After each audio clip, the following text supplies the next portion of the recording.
Network Entertainment. Motorcycles is in Caloocan. Why? So actually, itong kwento na to came from my dad. Okay, my dad established the shop niya. So tinanong ko, well, he was still alive. So, bakit nga ba Caloocan? Sabi niya sa akin, Pipoy, kasi the first tricycle was born in Caloocan. Doon ginawa yung di ba? Doon fabrication of sidecar tricycle. Kaya naging Caloocan. Okay.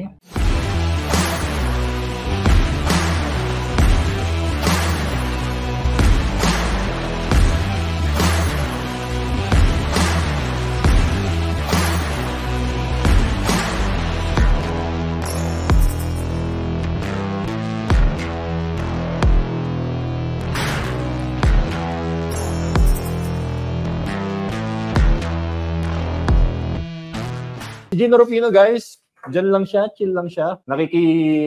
As you may know, nakiki-studio kasi kami sa kanilang, little home called WWR. At ang tunay na rider sa kasalukuyan ay homeless. But, mga katunay, kasama namin on the stream, Miss Steph 5, may mga lobo-lobo pa. Wow! Tapos, we have here, Iba Bernardo, Mr. Tunay na Rider. We have here Mr. Pipoy ng Caloocan Sales, and of course your boy King Senko.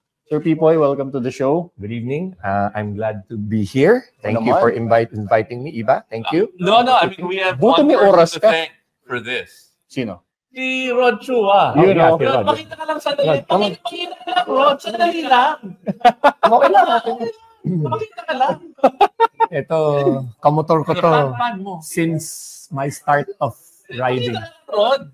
Sure yourself. Yan yung dahilan kasi, guys. Ang hirap hagilapin ito ni Sir Pipoy, pero isang tawag lang ni Sir Rod, napapunta niya. Hindi, alam mo, I've known people as long as I've been riding. Pero nahihiya ako, kulitin siya. Kasi, busy. Sobrang busy. Caloocan Sales. Galing pang Caloocan. Baka diba? Traffic lang. Si Rod walang hiya yan. Kaya naman pala. Uy, taga. Bakit ka? Ako galing lang muna. Hindi ka nahiya sa akin. Bata ako sa'yo. That's why nandito ka on our special high-tech first in the world guest device available at, I don't know what company this is available in. Available at PYR Lifestyle. And may Facebook ba? Or Yun. PYR Lifestyle, Instagram and Facebook. Ang galing, we're thinking about different uses. Iba, ano nga tawag dyan sa device na yan? Yung original Chinese translation of the device is called the girlfriend machine. Girlfriend machine. Saktong-sakto.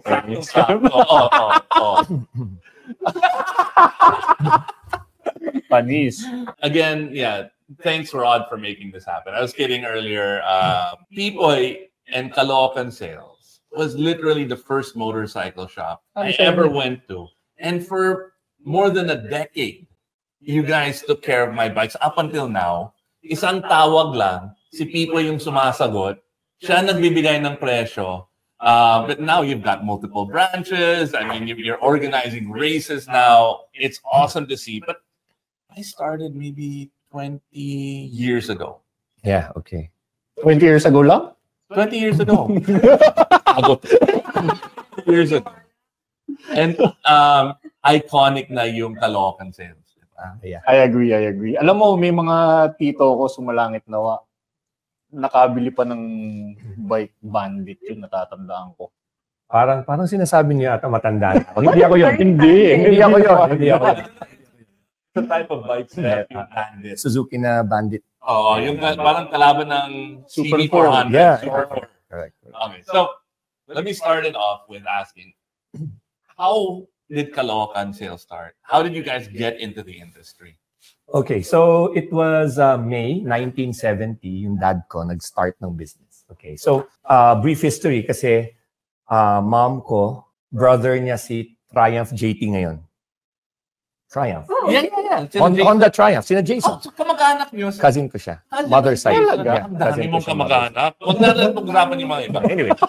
Anyway, so So that's why. So we went in, and then my mom started with my dad. So nag-start na yung business namin 1970. But them, right, they're 3-4 years older than our business. So anyway, so we started in 1970. My dad, I was born 72.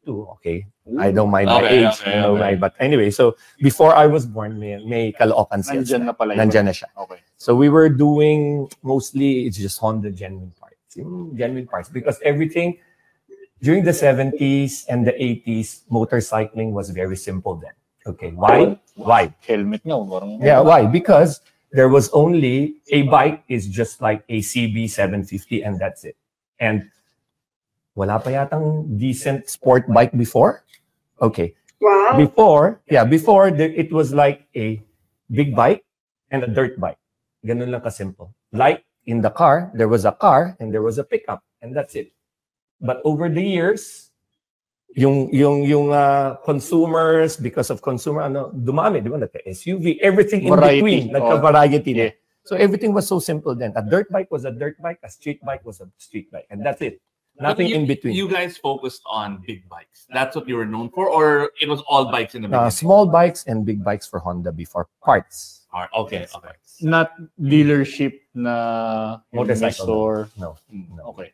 So we started big bikes mostly. I don't know if most of the older people here would know that before may Clark and Subic, di ba? Americans. Yeah. Alam niyo ba yun? Yeah. Clark and Subic were US bases, and my dad used to buy parts from the store there inside.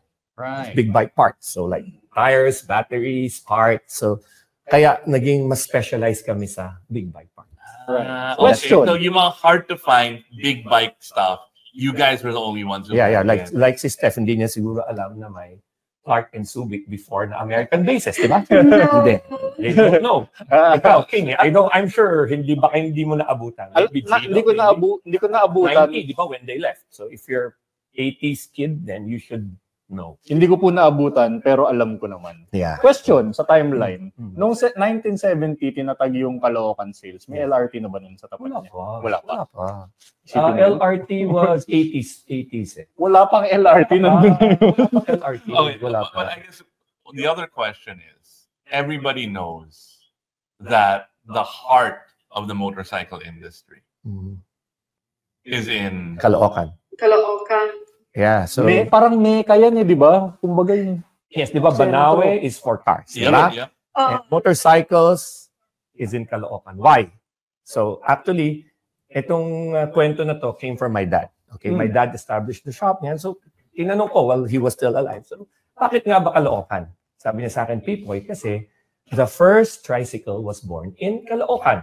Doon ginawa yung di ba, doon the fabrication of sidecar tricycle. Kaya galing. Okay. So when you guys started 54 years ago, yes, sikat na yung Caloocan when it came to motorcycles, or were you guys No, one not of the ones that... Not yet. Before in Caloocan during the 70s, parang 4 lang yung shops. And then these are yung mga matatagal na sa Caloocan. Nandun pa rin sila. Nandun pa rin sila. And passed down na from second generation. And then yung iba, they sprung up.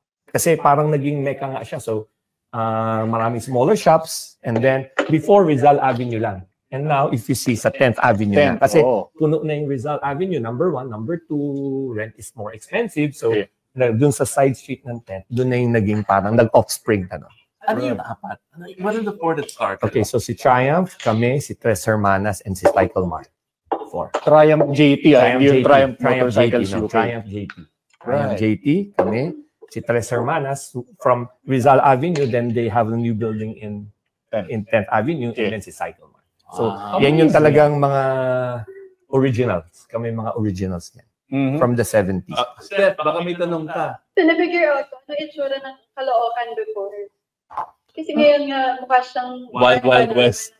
Pero since sila Sir Pipoy pa lang yung nandun, sa Triumph JT.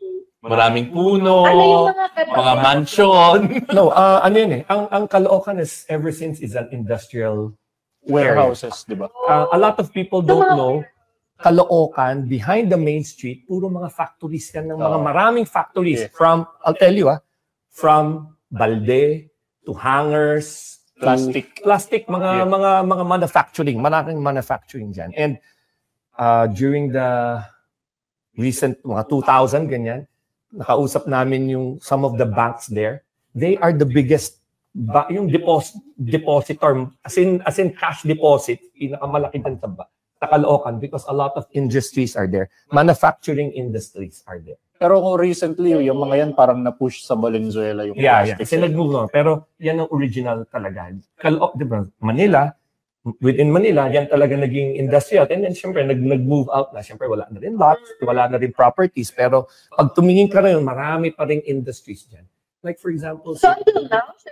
Yeah. I don't know if you know, sina Camille and Joanne. Parent... Tito Boy. No, grandfather nila. They had a big manufacturing there of... they supply Toyota, they supply yung stamping of hood, stamp, mga exhaust, they manufacture. No, if you go inside their warehouse, exactly, still. They have this 5-story machine. That Tito Boy is like, kung may bayar ka nito, it's massive. I know, well, contemporary ng dad ko kasi yung dad niya. So I've met their dad before. Kasi the late na rin di ba? So anyway, so I've met him. So siya, manufacturing talaga sila. That's how they grew big. In Caloocan. They have a lot of properties there which they use for manufacturing. They supply. Okay, Steph, I guess may question ka, no, kay Sir Pipoy? Yeah, kasi since matagal na siya sa industry, I want to know why did he get into motorcycles? And then, why did you ride? What made you decide to import to produce products for motorcycles? Actually, sa dad ko yan, di ba? So, good thing I got interested, di ba? So, for me, way back, kasi kami Chinese, okay? We're Chinese, we're very traditional Chinese.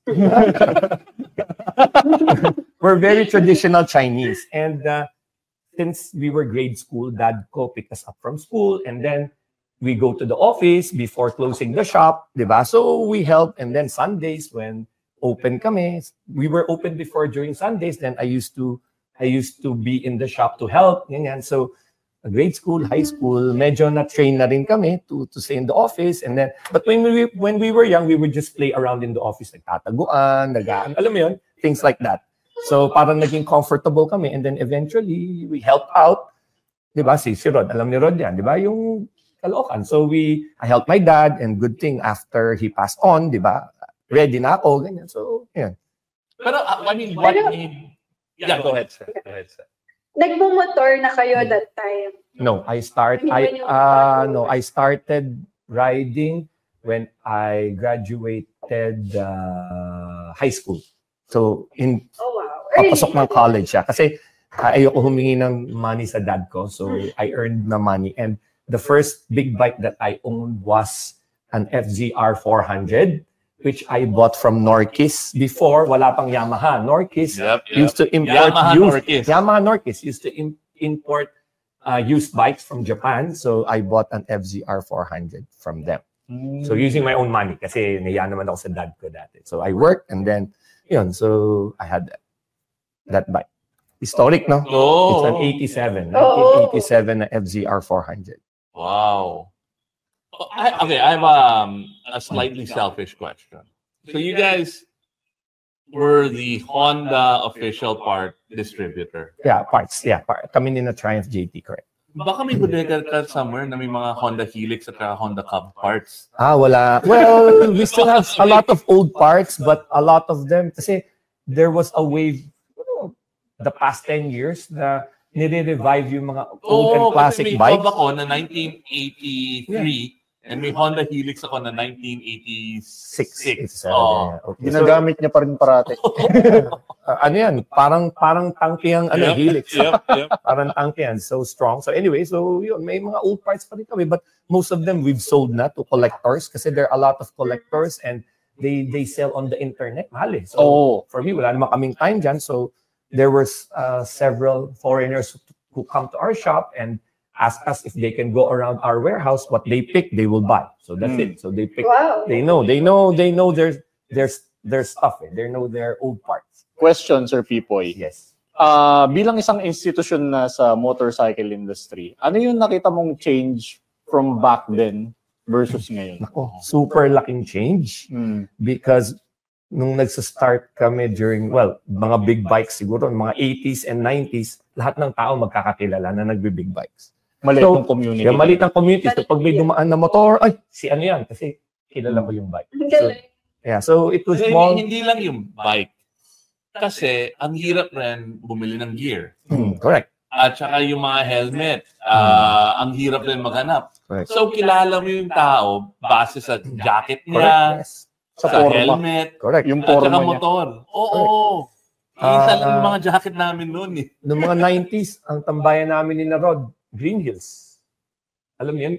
Green Hills before. May drag racing pa dun, di ba? Wala pang before, right? Yung Green Hills, ano pa lang, yung main, di ba, Lakeside. Vira Mall, di ba? And then, yung McDo lang yun nandun. Okay. Wala na. And then yung Crossroad Arcade dun sa dulo, and then it was a big parking lot. So doon kami tumatambay pag Saturdays. And then, tama ka, pag nagkayayaan na may drag race, normally we go to the street dun sa beside Corinthians sa may Temple Drive, yung papuntang EDSA.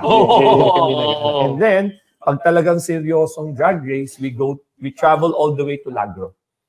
Fairview, yes. Yung Lagro before na part na yon, village, quiet, nothing. And then, yung straight papuntang SM before, pero wala pang SM before. So, ano lang siya? Drag, parang ginawa namin drag strip. Malaki yata yung mga kita ni Rod noon sa pustahan, di ba? Oh, yeah. Laki ng giti eh.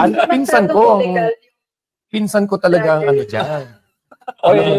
Moving along. Sir Pipoy, ano yung Sobrang illegal, pero konti lang yung tao. ano yung pantambay mong motor dati sa Green Hills? Okay. I imported the first CB400 Super 4 na yellow. It was color yellow, so everybody was saying, what the hell is that? Diba? Kasi it was sport bikes. Puro sport eh, diba? Puro sport. Parang first time they saw, ito yung start ng wave ng standards eh. Naked. 1993. Everybody. So, Go ahead. during that time, iba-iba na yung klase ng motorcycles na out in the market. No. Is that the same? No, panahon na at that time, mag-uumpisa ka sa small bike. So, siguro, Dio, Mio. Yeah. Wala pang Mio. Wala pa, Dio. Two-stroke pa lang. And then you will level up. The first big bike of everyone when I was starting was the CB400. Yeah, ano na to? That was the dream of everyone, to have a Super 4. Mga late 90s na yan, late 90s. Marami na And then pumapasok. pumasok na yung VTEC. Yes, VTEC. 99 and up. Yeah, correct. Everybody's dream was to have. Ikaw pala nagpauso nun. Yung Super 4, yes. Yung Super 4. Dream. And then that's when you go into sport I don't know kung bikes. I remember na sa Green Hills, nagtaka rin pati si Toti and si Joy Alberto. Kasi I'm not sure, wala pa yata silang Ducati nun eh. Access Plus pa lang sila. So nakita nila. So hiniram sa akin ni Toti, umikot siya sa Green Hills. So iba to, inangkas na si Joy. Enjoy sila. So that was the start of yung standard wave. The wave of yung Nako, Super 4 influencer. Honda influencer pala si Toti at si Joy. Ano na? Nung time na yan, wala pang adventure bike. Wala pa. Ano? Meron ng BM ng mga R80, R100, pero wala pa sa Philippines. Hindi pa uso. Si Han Manila lang yung may gano'n. Yeah. How about the cruiser bikes? Marami ba dati? May mga Harley na rin. May mga konting Harley, yes. May mga Kasi, konting Harley. Steph, it's because the American-based influence. Hey, Virago. Alam niyo ba? Yamaha Virago, Legendary Virago. V-twin Yamaha din yun. Virago. Yeah. Tapos V-twin tas naka-shaft. Correct. Yeah. Yun. Nagbenta rin po kayo nun sa Caloocan. Yes, of course. So, So, go ahead, sir. curious ako, as like, di ba, you have the motorcycle parts, alam mo na where to go. How about the gears? Gears dati, wala. Nobody sold gears before. Until, wala pa halos. Sold Yeah, helmets. we have. But yung Pero galing sa think Clark, like, it's just a few pieces A few lang. pieces lang, Nandito yes. sa left, sa right side. wala pang specialized talaga before the shops. Wala pa. Parang hindi pa nga But hinuhuli you dati guys yung mga wear walang helmet. helmet. Yeah, ako nagwe-wear talaga ako ng helmet all the time. Pero maraming hindi. Maraming Maraming hindi. Hindi pa kasi law nun eh. Wala pang law. Alam mo yung mandatory standard motorcycle gear back then. Aviator, the standard motorcycle gear back then, Ray-Bans na Aviator, at saka members only na jacket. Yeah, simple. Yun ang Very gear. simple. Walang helmet. Kaya rubber shoes, naka-jeans. Kaya That's it. mabuti ngayon, Sir Pipoy, meron ng katulad ng WWR. Yeah, Mabibigyan natin Yeah. ng, you know, proper gear. Proper gear. Correct. Naswerte tayo ngayon. Yes, swerte tayo So ngayon. going back to yung tanong about the evolution of the industry. Yeah. Correct. Well, of course not 54 years, but like in the what year did you become active sa Caloocan sales? Kasi when I 90s. started, Yeah, no, 90s. so when I Yeah, started, 90s na talaga. 90s na. After college, full-time na ako. Yeah. so how did it evolve from the 90s up until now? Uh, And how did you guys evolve? Kasi there's so many options now. There's so many things happening. Dati, again, Honda lang, Dio, simple lang eh. kami, Di ba? we try to, our company, para hindi kami ma-over-expand. So we try to focus on like parts. We try to focus on some accessories, but not too much. And then basic needs of the motorcycle. Okay, not the rider, the motorcycle. Oil, filters, batteries, because those are consumables. Those are the things that will drive will fuel your business every day. Yeah. Diba? So not every day there's a overhaul of an engine. So, diba? So just the basic part. So that's what kept us going through the years. Yun ang core talaga. Yan ang core, yes. Up to now, yan ang core namin. Naging challenge po ba yung Kasi kaliwat kanan ng mga importers ng kung ano-anong brand, di ba? Importers ng gulong, langis. Nag-start yan, internet. Sa internet, di ba? Before, when internet selling, mahirap, was getting more difficult, and then a lot of people went into the business then. So, ganun talaga, we have to adjust. I still remember. Go ahead, sir. No, it's okay. Go. Back then, you would, and I don't know if you guys still do this, but I would go to Caloocan sales, and then may clear books sila. Prices. Prices, and then you No, computer na na. Ayan, computer na. Yeah, pati catalogs. Yung browse through, may Honda clear book, may Harley clear book. Iba may gusto kong mapanood ng mga viewers natin. Kanina, binibigyan mo siya ng quiz, si Sir Pipoy. Size ng gulong, pang anong motor, tas yung presyo. Alam niya eh, di ba? Okay. Tanongin mo nga. Okay. Steph, ikaw muna. You tell Pipoy one of your motorcycles, and then he will tell you what is available. Yung size ng gulong. Size ng gulong. Sasabihin niya sa akin kung anong size ng motor. Let's natin si Pipoy. Sige. Mamaya ako yung hindi ko alam eh. Ako, hindi ko Kasi alam. ito na lang, yung bike ko na merong gulong, KTM 790. 790 Adventure S. Yes. May bike ka ba na walang gulong? 790 Adventure. Okay. 90-90-21, tsaka 150-70-18. Sure ako dyan. Magkano po yung isa na? A set would be around 19,000, I guess. Amazing. Okay. I don't know. Alam mo kung tama ba, Steph? Yeah, it's probably Okay, ako, magtatanong ako. I'll ask a difficult one. Sige, try. Because, hirap maghanap ng gulong nito eh. Sa likod, yung Honda Helix ko, 1986. Kasi hindi match yung likod ko eh. Slightly smaller, fatter. 130-70-12 ba? Probably. Si Oms Averilla. Homes of the 7 a.m. pa lang, nakapila na kami sa Caloocan sales dati para una sa parts and service. Early Pirelli Cup. 7 a.m. Anong oras ba bukas? 8 before. Okay. What? Nagkakaubusan din ba ng parts? Kasi pag like racing season, sometimes, di ba, biglang may abrupt demand. So, minsan, nauubusan din. Like racing brake pads. Kasi those are different, di ba? And we don't stock a lot. Not much. Eto, sa commenter ulit, si Oms ulit. Homes. Okay. I wish magka-Pirelli track day ulit, Sir Pipoy. One of the best experiences we had as marshals. Actually, si Ohms kasi was our Pirelli Cup racer for many years. So, siya, Ninja Cup. One of yung Kawasaki team na who used to race with us. And before, since they race with us, if we organize a track day, we get them to become the marshal. And they're really good kasi they know exactly the track. And Ginagawa kasi nila mismo yun. Magaling. I really enjoyed. I even follow them on the lines, a racetrack. So I suggest people who want to ride fast, corners, everything, please don't do it on the road. Please go to the track. Coach Joey is there. Coach Dashi is there. And a lot of people there will teach you the right way, not on the street. Please. Agree. Kahit si Rod, kahit si Rod. 50 plus years old na yan. Nag-mature na yan eh. Hindi na siya kamote, sa track na lang siya nagano, di ba? Trail, mas safe na siya. Yeah. Sir Pipoy, Yes. matanong ko naman, Pirelli, of course, Okay. synonymous ka doon. Ano-ano mga abangan namin na bago sa Pirelli? Next year, we will be launching our new Scorpion Trail 3.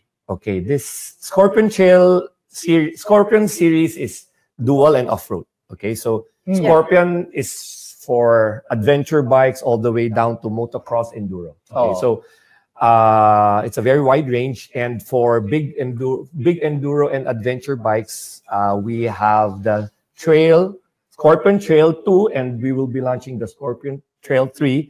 This is mostly for road. Okay, so when we launch this, we will organize a ride for Ducati guys with MTS, with Multistrada, Ducati girls, and Pearl. And for BMW guys. Sama kami dyan, Sir Pipoy, a joint ride, di ba? Para masaya lang. I mean, it's just... Nako, parang dulo lang yung mga unity ride na yan. Red and blue. Ano lang, no pressure naman. Because, Sama kami okay, normally, in my experience, if you put these two guys together, karera yan. So we don't... at their leisure, di ba? They ride chill lang, and then meet in a place, and then have lunch. We provide lunch for everybody. Ano lang, chill and enjoy. Eto curious ako. I'm sure natutukan mo, Sir Pipo, yung evolution din ng gulong mismo. Yes. The tread. Okay.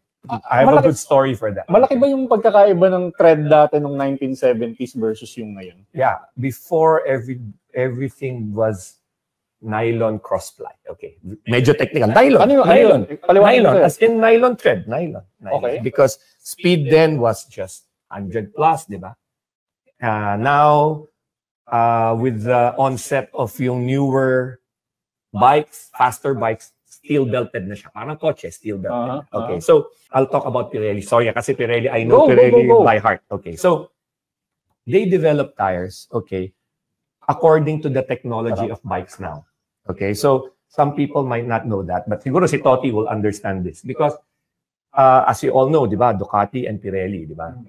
So every time Ducati launches a new Panigale, for example, a new Panigale means it is higher horsepower. So, mas mabilis. Pirelli, okay, it's always, Ducati tells Pirelli, oh, gawa ka ng gulong for this horsepower and this weight. So, gagawa sila. Develop sila. So, every time they have a new model, it's a new model Pirelli. Why? Because yung horsepower nagmamatch sa tires. Kasi pag sobrang lakas ng gulong tapos hindi up to spec yung... pag sobrang lakas ng motor, hindi up to spec yung gulong, pwedeng mapunit no? Accident. Yeah. Yan palagi. So, safety is number one May issue. mga speed rating na din ba? Yes. Speed rating, compound everything. They develop that together with the bike. But Steph is asking, did they have speed ratings back then? Back then, yes, they have. They already they have. But nung 1980s, no 1990s, dumadagdag kasi because yung speed rating goes up speed and load rating. So I have a question, and this because Gino, Steph, and myself, we love riding electric. Okay. Yun ang pang-araw-araw namin. Kung long ride, we'll use the big bikes now. The torque from an electric, it doesn't have the top speed, but the torque on the get-go is crazy. Are there going to be... Yeah, it's instant. Yeah. Are there going to be specialized from what from what I know, they're developing, but now not yet. They're still, I guess kasi dumadating pa lang yung new at saka electric, it develops so fast, di ba? I mean, what you have now, new model next year is baka next month lang. Yeah, next month lang. Parang cellphone, di ba, mabilis siya. So, I know some electric bikes use the Angel scooter, yung mga ganyan. So, they try to develop. Step at yung Segway. Ano yung top speed ba dyan? Siguro pag ginamit yun, iwan na yung mga... Iwanan siya ng 115. Wow. 115. Steph is a very fast rider. Hindi. And that's like... Trinay ko lang talaga siya kung ano yung limit niya. Although, syempre at that point, medyo nakakatakot na kasi magaan lang yung bike. And maliit yung gulong. Ganito lang kalit yung gulong. Yes, maliit yung But it's how many seconds to hit 115? Very fast. That I did not check. Pero yung unang kanto mo sa kanya, magbilis talaga. Probably 50 or 60. Ikaw, Gino, may estimate ka ba kung gaano kabilis lang magano? Kasali ba ako sa show na? Umalik ka na. Kasali ka na ngayon.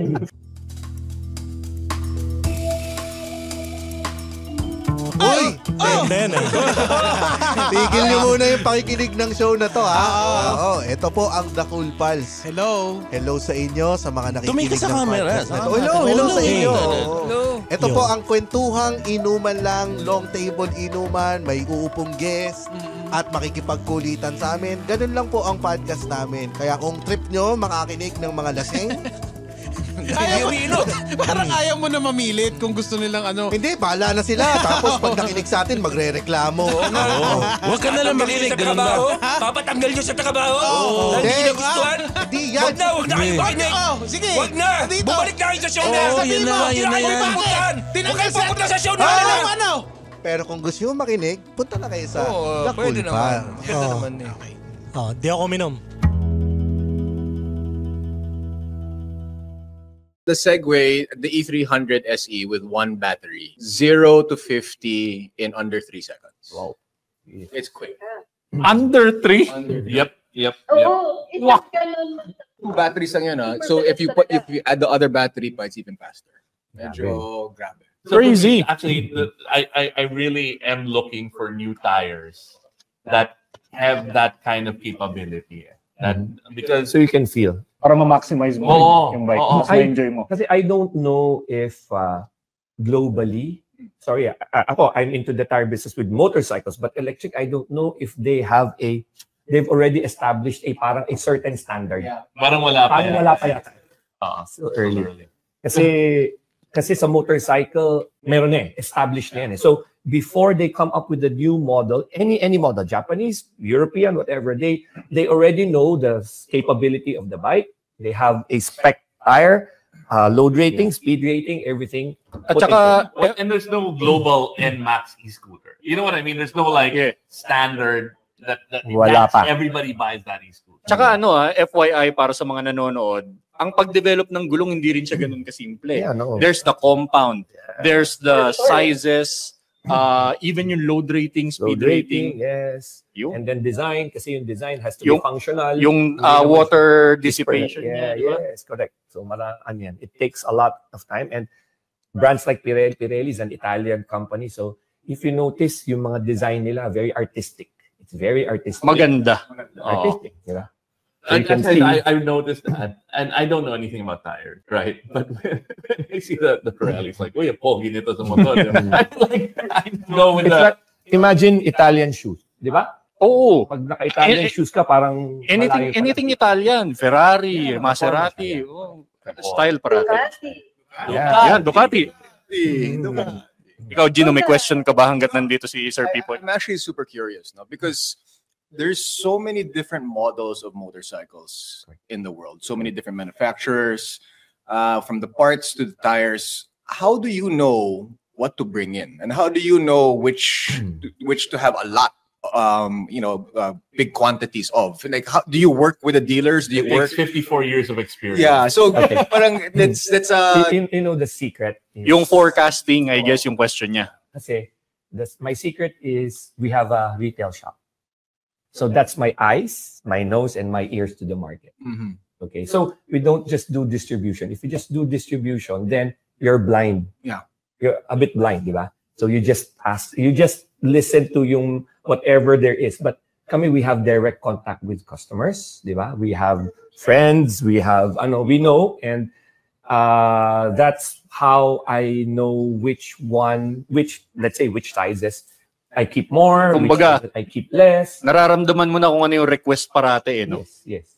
And yung trend, nandun ako palagi sa pag may trend. Yeah. So you have to be parang always eyes open ka sa market. So Yeah. speaking of trend, when events like the Boss Ironman and the FJ Moto come around, you know what to bring in already. You know what to stop. Actually, FJ is still struggling kasi parang 2-3 years I've been observing parang iba-iba yung mga motor, iba-iba yung ano. So I'm not yet sure if it will be if it will last. Yung means many years na very limited ata yung participants di ba?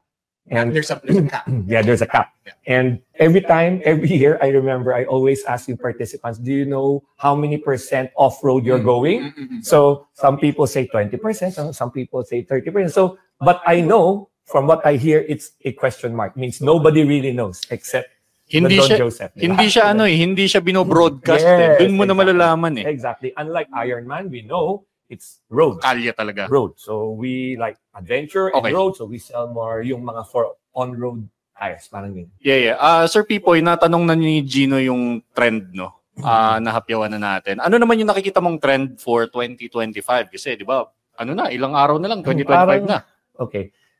For big bikes, no? Parang adventure pa rin, pero parang like yung classic, parang medyo nag-fade na siya. Di ba? Before, years ago, R90, and T120, meron to. Yeah, mga Triumph. Still okay, but parang lumilihis na siya. It's turning.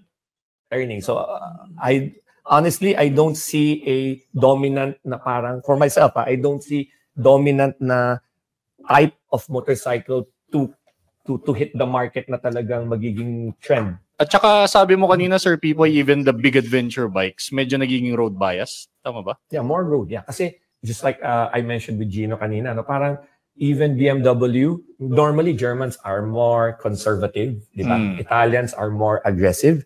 So we can see they developed the R1300 GS, which is lighter, faster, means they're trying, I guess, by my point of view, they're trying to catch up with yung with the Ducati na fast, speed, di ba? More road bias. Yeah, so I think it's going there yung adventure. Diba? So that's why speed, that's why when they develop this new Trail 3, it's more for road talaga. Road, grip. Diba? Pero, okay, so this is an interesting, we were talking about this since Gino's been here for 8 hours. Gino ko mo naman. We were talking about this earlier. Gino's going to be, and I'm not going to spoil it. No, I'm not. He's coming out with his top 10 picks of motorcycles. For 2024, no? Under 1,000 cc. Under 1,000 cc. Yeah.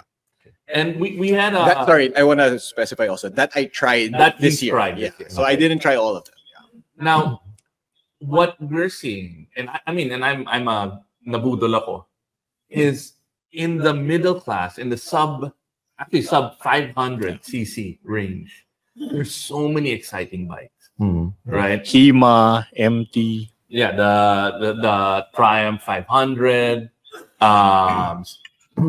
Do you see in your market that there are more people who are getting these types of bikes? Okay. Honestly, hindi. Okay. I mean, okay.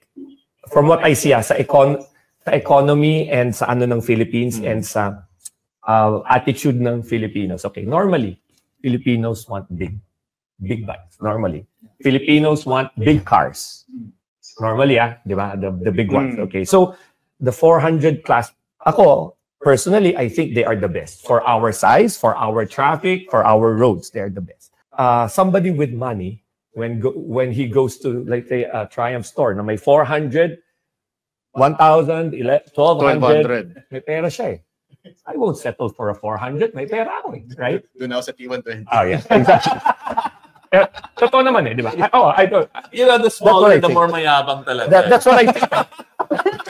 Kaya tinan mo si Gino naka T120, ano pa isang bike mo, Multistrada, ako naka Royal Alloy. Diba? So yun yung, ito, basa ko to sa typical Filipino na typical Filipino na attitude. Go big or go home, parang ganon. Bakit sa Italy? Kenneth, sa Italy, anong kotse? Everything's small. Fiat, mga ganon. So tall, but everything is small. Because they're practical, di ba? Small roads. Small roads and parking, di ba? Parking is terrible, di ba? Di ba? So, pero tignan mo kami ni Iba, siya naka-cab, naka-helix, ako naka-R8. Ito, lalaki ng bike eh. may ano rin yan, ha? May DX rin yan. Well, I have nothing that is over 1 liter. Pero, No, May GS ka. Yung GSA namin ni Mark. Tama. Pero kasi, ako sa nakikita ko, pag may pera yung tao, he goes big. Kahit walang pera. Sabi ko, mayabang talaga. Diba? That's what I think. So, may money ka, parang Filipino sa'yo, parang mahihiya siya, parang nakita ka, naka 400, parang makakantsawan. Siguro mga sa barkada pa lang, sigurado alaskado na eh. Tama ba ako? Tama ba siya? I don't know. Well, no, I see the point. But I personally, I have no problems with a 400cc bike. I mean, I agree with you, and I think they're the perfect. Size motorcycle especially for NCR. I mean, the traffic. That's why I've been here for 8 hours, because I didn't want to go out into the traffic. So I'm trying to wait it out. So I see what you're saying, and there are people. You are correct. There are people na, syempre, medyo mayapon ng konti. They want the biggest. So they have the money. They have the money. Would buy the. Even though they can't ride it properly. Exactly. They can't maximize the bike. Yeah. Exactly. So they would always want yung pinaka high-end. Yeah. Never the base model. Yeah. Mismo. So if you see, sa tingin ko sa mga showrooms, ang mga unang nabibenta yung mga top of the line. Kasi, okay, for example, ako, interested ako to buy a Ducati. When I go to the showroom of Toti, may pera na ako. Ba't ako bibili ng second hand? May pera ako, I'll buy brand new. Para sa akin. I mean, I think this is yung normal. So, di ba? May pera ka, you want a Ducati, you're prepared. Alam mo na, 2 million something, 3 million something. Alam mo na. So, bibili. Matanong ko lang, Sir Pipoy, nabanggit mo tuloy, pupunta ka sa Ducati, for example.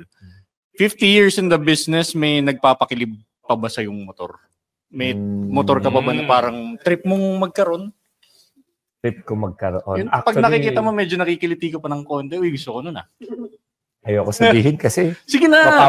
Baka mapabili ako yung RS Multistrada. Yun.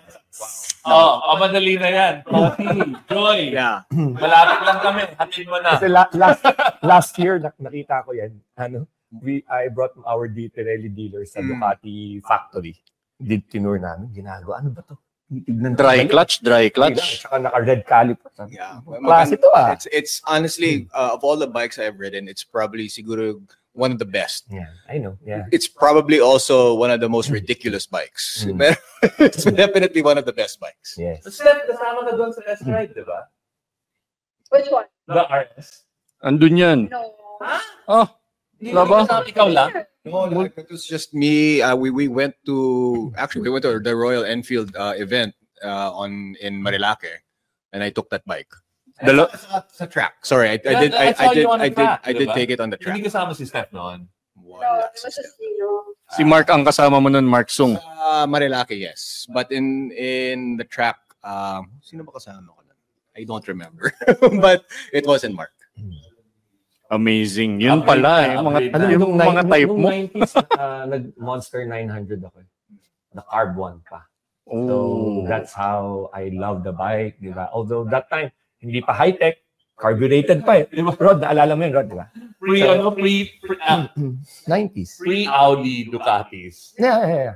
Are temperamental. Yes. Totally agree. Magneti Marelli na. I would have never gotten Ducati in the 90s. Okay. Christmas Day. Oh. Nag-shutdown yung bike while going. Anong taon na Christmas Day? Siguro mga 98 na yun, 99. Right. I used that bike really, really for a long time. Sorry, I have a question. Like just a little bit off. Since we were talking about tires kanina. The lifespan of tires have been said to be 5 years, right? I mean, everybody says do not ride that 5 years. How dangerous is it if you don't change your tires in that time frame? May follow-up question. And also, sorry, if the tire was made in, let's say, 2000, but you purchased the bike in 2002, and it's been in the showroom the whole time, does that affect the lifespan of the tire? Okay. This is a very controversial na topic. Yeah. Okay. Ang gandang tanong yan, kasi, bro. Okay, first, tires, when they coming out of the factory, okay, may parang special chemicals sila that they put around the tire. That's why when you buy a new tire, you put it on the bike, you have to break it in. Makintab, di ba? Okay, so That that naka-tire black ba yan na konti or yes, something it's similar? a special chemical to protect the rubber. Because, okay, rubber, whatever brand of tire, okay, car man, motorcycle man, rubber, they really, they deteriorate over time. Elements, sun, air, everything. Dry rotting lalo sa humidity. Yeah, humidity. But that coating protects the rubber from starting to deteriorate. It only starts to deteriorate once you start using the bike, natanggal na yung chemical na yan. Okay. So, for tire manufacturers, okay, for them, as long as may ganyan, within 5 years, even if you sell a 5-year-old tire, basta well kept in the warehouse, okay, hindi not under the sun, okay, makikita mo siya pag not well kept yung brand new tire, makikita mo namumutik-mutik na because that white flaking is the chemical drying up. Okay. So means when that dries up, the rubber starts to deteriorate. Does the environment and the temperature of the air and then maybe the moisture in the air, does that affect anything? So yes, so it's very important. Brand new bike, brand new tire, you keep it in a cool, dark place. So not naka-aircon dapat. Not really. Baka delikado yung aircon. Sometimes yung aircon, I think, lalo nagpapadry siya. So room temperature lang. Room temperature lang. Parang wine. But cool. Dark. I have a question. Okay, so follow up to what Gino said. Ang dami nagsisale ng gulong. And syempre, if you're gonna spend 19 grand on a set of tires and then biglang 10,000 or 13,000. Yeah. Diba? Delikado ba yun? Nakakatakot ba? Okay, for me personally, basta well kept siya, no problem. Should be no problem. Okay, should be no problem. But when you start using the bike, the tire, then it will deteriorate. You use it often or not, basta once you start using it, natanggal na nga yung chemical na yan. Even if you park your bike 1 year lang, it will start to deteriorate. Ako din po may follow-up question. Lalo raw sa motor, mas watch out ka raw dito. Dapat isang butas, actually hanggang 2 butas lang daw magpalit ka na ng gulong. Tama ba yun? Actually, abroad, sa international standards, once it gets a puncture, normally you have to replace for your safety. Safety yan. So, Curious din ako dyan. okay, ngayon actually, Ilan butas na ba yung gulong mo, Steph? 12. Yung KTM ko, Hindi, kasi okay, imagine abroad, okay, not in Philippines kasi, na-flat ka, merong vulcanizing dyan, gawin natin, ipapatch natin. So, if you read yung mga like manuals like Pirelli, ganyan, and I'm sure, other European brands or American brands ng tires, once you read it, they're gonna tell you, pag na-puncture ka, for emergency, yung pasak. Kasi, okay, why? Because wala naman silang vulcanizing sa corner na magbabaklas ng gulong mo at maglalagay ng patches. So that is a quick fix, but Yung after the ride, Bacon strip yun, di ba? Parang yung sasaksak mo siya, yes. And they have compressed air, di ba? Yung parang yung sa may ganyan compressed air. Yeah. Just to get you by that trip. Okay, but normally they replace. Okay, why? Number one, yung puncture na yan, compromises yung integrity of the tire. Structure. Okay, structure of the tire. Especially if you're talking about high speed or heavy. High speed or heavy, those are the things Why that... are you looking at me? High speed or heavy. High speed or heavy. Okay, high speed or okay, I'm just not talking about the rider, but the bikes. No, I'm serious. The bikes themselves. Okay? Bikes like Harley. You have to watch out. mabigat yun. Yeah. Goldwing, you have to watch out. Okay, there are a lot of people because matagtag ang kali, bawasan natin ang hangin. Big problem. It's a big safety problem. Dahil stress sa sidewall, baka bumitaw. Well, kung ordinary rider ka, fine. Okay. But if you go SC Tex, you go Ipilex, and then you gun the bike 300 plus, your tire pressure is low, whatever brand that is, you will have problems. Yeah. Okay, next, you have a Harley, it's underinflated, you go long trip, you'll have a problem. Whatever brand that is. Why? Because low pressure means the contact patch is big. Yeah. The contact patch is big, it heats up. Okay, when the temperature of the rubber hits the temperature where they cook the tire to stick on the belt. Oh my God, delaminate. Yeah. Nakakalas yung Chunk gulong. out, yes. Okay. Diba? They heat the rubber to stick to the belt.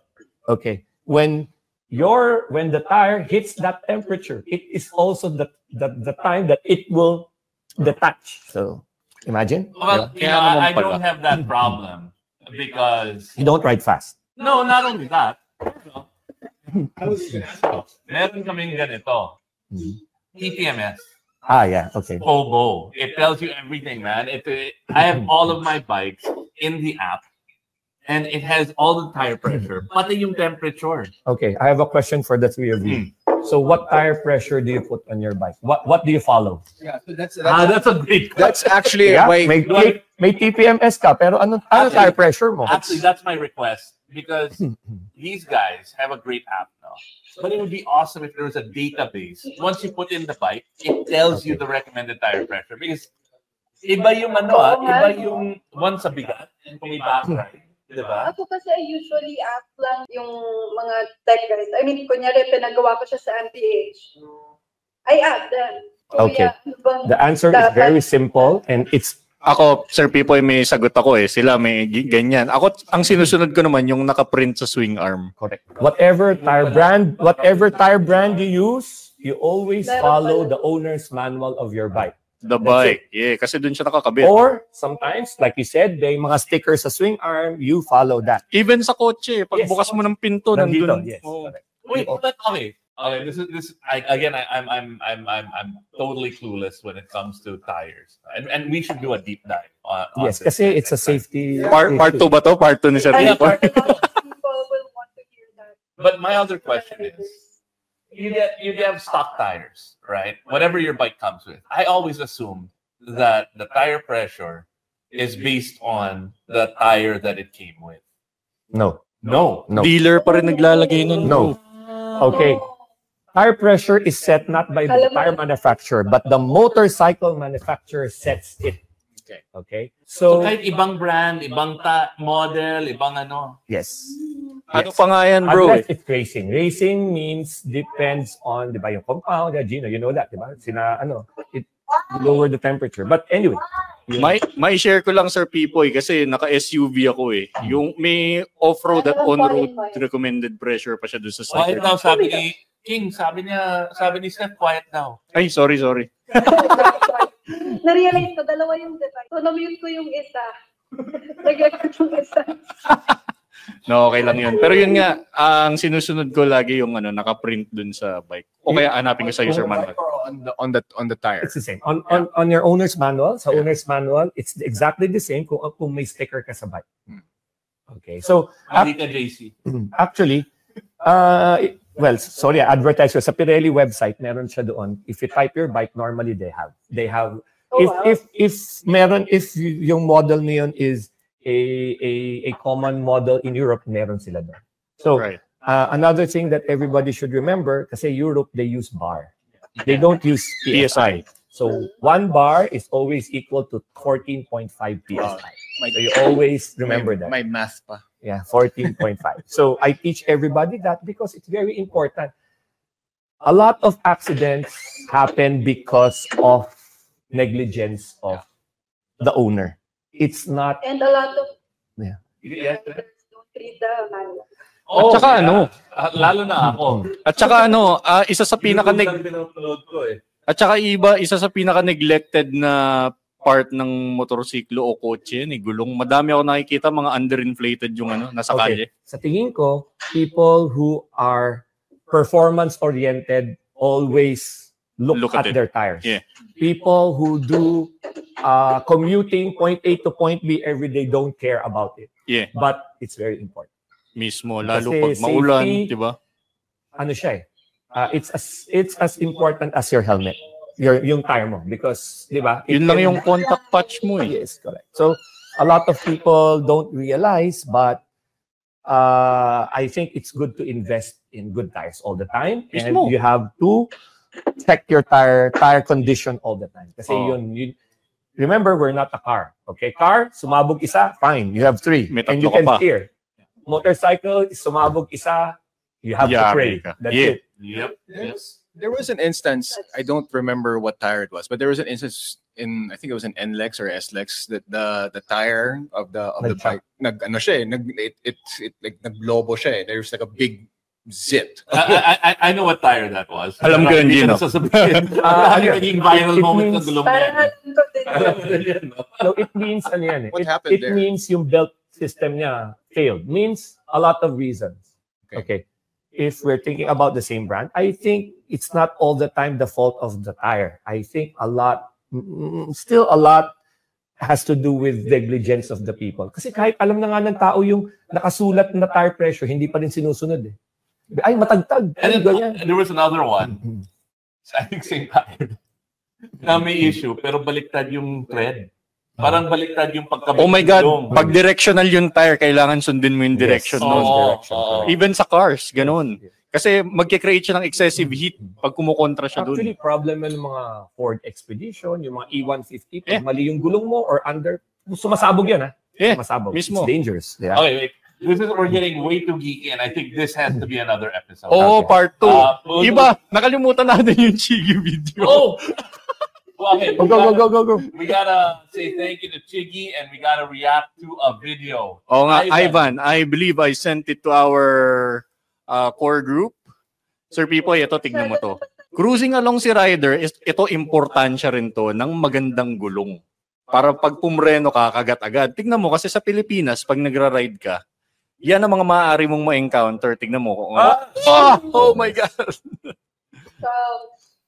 Di ba? Yan din yung kahalagahan, guys, ng importansya ng pag-invest sa isang smart riding system. Front and back camera, meron yung Chigi. Imagine, casually you're riding, tas biglang may... What the hell? I'm sure the person would argue na... Alam mo, we have to change the laws in the Philippines. The law yan. Pero obviously, bakit ka matawid?